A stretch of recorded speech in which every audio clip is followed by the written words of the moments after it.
Oke warganet, balik lagi di Bolkes Football Podcast. Dan aku udah sama Justin Burger. Iya dong, kan 23 Hapner, tapi kan ini kayak burger. Burger ya? Iya. Saya lebih ke Apa tuh? hotdog sih, lebih Hotdog padat sih. gitu. Lebih ya sih bener, lebih enak ya. Aduh, jadi wah kita nih sama-sama pakai baju timnas ya. Di timnas nih. Berarti ya. ini saatnya kita membahas Bahas tentang timnas Kuba. nggak Puerto Rico aja gimana? Ya, Indonesia dong. Indonesia ya. Yang kita untuk di edisi ini kita di kualifikasi ya, kita terhenti di round 4. Kita terhenti di round 4 setelah kalah dari di round 4 kita kalah dari Arab Saudi. Masa cuma 4 ronde sih? Emang kalah? Enggak gitu dong, enggak gitu. Enggak gitu konsepnya. Enggak gitu konsepnya dong. Kok aku langsung nyambung ya? Oke.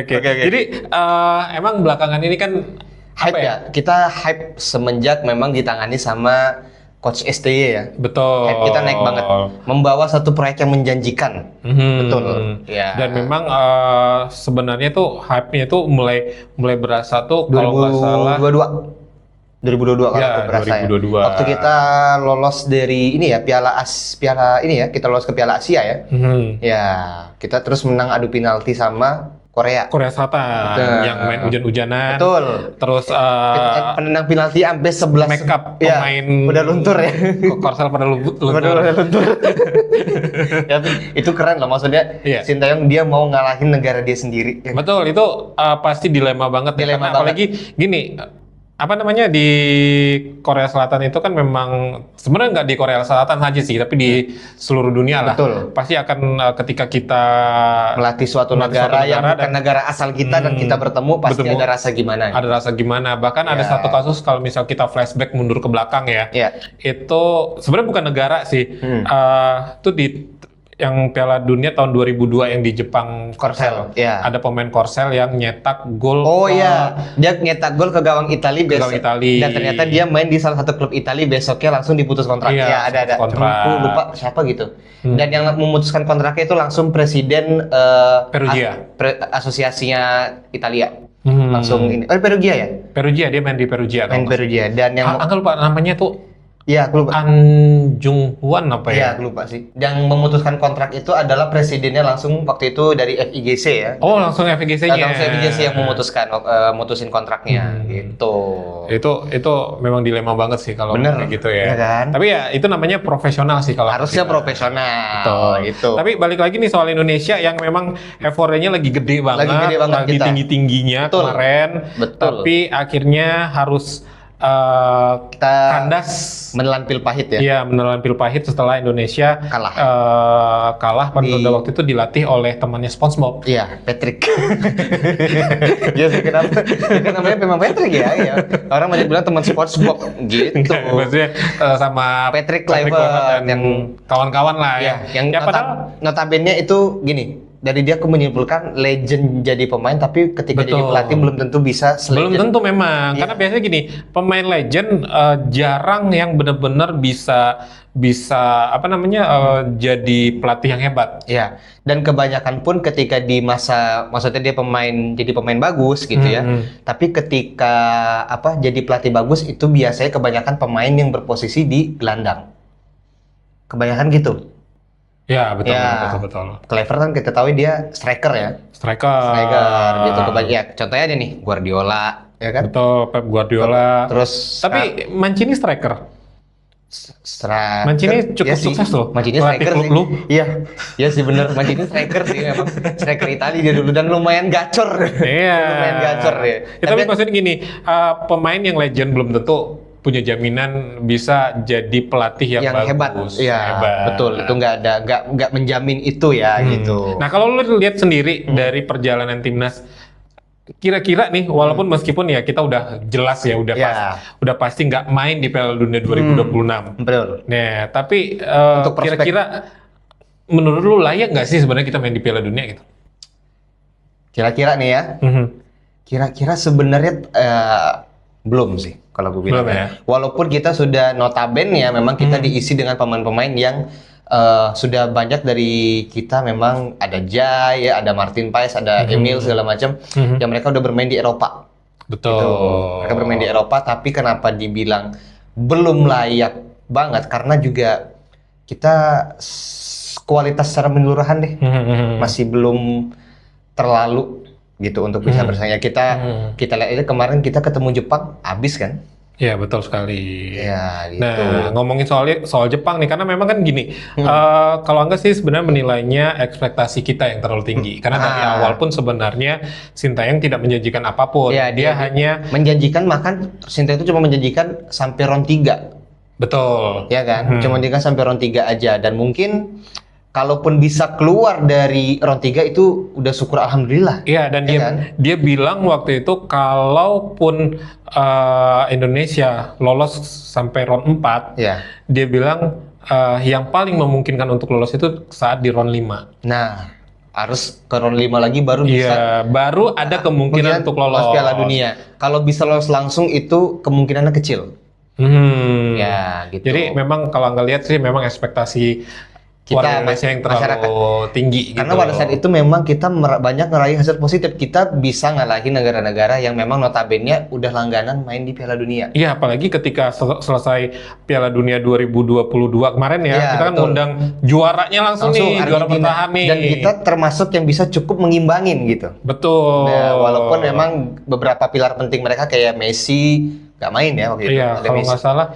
Yang main ini sama Di Maria kalau nggak salah nggak main. Ya, Messi sama Di Maria nggak main. Yang main pemain MU yang satu lagi. Sekarang main di Chelsea. Oke. Si siapa? Garnacho main waktu itu, dan dia dikunci abis sama siapa yang kunci dia waktu itu? Arhan atau siapa ya? Nggak gerak pokoknya gitu. Sampai dia frustasi sendiri. Nah, jadi itu yang buat sebenarnya. Nah, itu titik awal masyarakat mulai berekspektasi lebih terhadap timnas kita. Ekspektasi lebih. Itu yang anggaran. Karena sebenarnya gini, kita masih terlalu jauh untuk sampai ke Piala Dunia. Benar. Karena kalau misal kita lihat ya, progres yang paling maju saat ini di Asia itu Jepang. Sangat.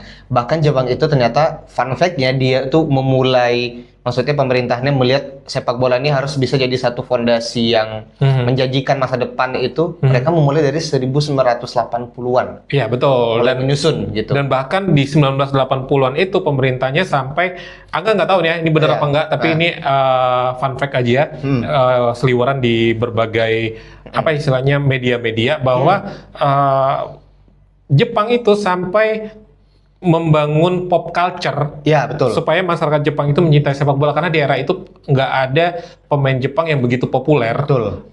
Jadi idola anak-anak muda Jepang saat itu, makanya diciptakanlah karakter Kapten Tsubasa untuk bisa jadi ini ya, role model gitu. Iya, role model. Bahkan setelah dari situ baru muncul, bahkan sampai di tingkat SD, SMP, SMA di Jepang itu mereka ada liga resmi ya. Betul. Liga resmi untuk ini, dan untuk yang profesional itu bisa dimulai ketika mereka kuliah. Jadi yang profesional tuh dari tingkat universitas tuh sudah ada liga sebegitu inginnya Jepang gitu. Dan SMA sudah ada liganya. Bener. Angga ingat tuh ada Liga SMA, dan itu memang apalagi kalau sudah di putaran final itu bisa seluruh Jepang tuh heboh. Benar, dan itu segitu giatnya Jepang supaya sepak bola mereka bisa bersaing. Iya, jadi secara akar rumput mereka udah matang, tuh. Bahkan mereka punya rencana yang luar biasa. Kalau menurut kita, wah kelamaan tuh, padahal sebenarnya itu target realistis loh itu. Tapi target yang bagi mereka realistis itu adalah Jepang juara Piala Dunia 2050-an ya. Itu realistis, dan bahkan itu realistis bagi mereka. Padahal bagi kita pengamat itu kan, kayaknya Jepang punya kans gitu loh. Punya kan, bahkan 2018 itu nyaris lolos semifinal kalau nggak kena comeback dengan Belgia ya kemarin. Udah unggul 2-0 waktu itu. Betul. Itu kan aku nonton soalnya. Itu seru. Iya, itu salah satu match terseru di Piala 2018 itu. Kalau nggak bilang sih Indonesia harus belajar dari Jepang. Akar rumputnya itu harus dibenahin dulu. Jadi kalau nggak bilang sih sekarang ini adalah istilahnya itu timnas semu. Kenapa nggak bilang timnas semu? Mereka ini kan, kita memang banyak pemain diaspora gitu. Kita mendatangkan pemain diaspora. Tapi berapa lama sih usia mereka gitu? Nah, itu paling ya 5 tahun sampai mungkin 10 tahun. Bahkan kalau prediksi ku pribadi ya, masa prime mereka itu nanti di Piala 2030. Setelah Piala 2030 nanti di 2034 kayaknya masa prime mereka tuh udah habis tuh. Udah habis. Jadi kita memang benar-benar harus mengandalkan pemain-pemain yang kita dalam tanda kutip disebut lokal itu tadi ya. Betul. Nah, menurut Angga ya itu tadi selama ada timnas yang dalam tanda kutip timnas cabang. Timnas cabang itu ya, timnas pusat tadi ya.